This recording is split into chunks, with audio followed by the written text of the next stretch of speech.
करौली तशद्दुद मामले में 13 मुल्जिमीन 2 दिन की पुलिस तहवील में।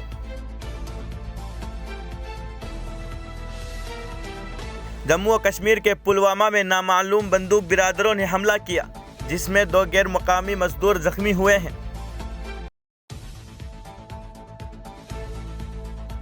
फिल्म द कश्मीर फाइल को मौजू बनाकर केजरीवाल का कत्ल कराना चाहती है बीजेपी, फैसल लाला।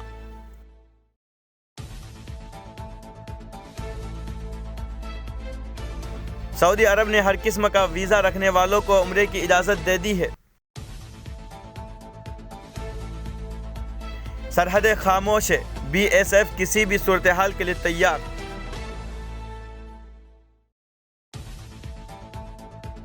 गाजियाबाद के बाद अब दिल्ली में भी गोश्त की दुकानें बंद करने का मुतालबा।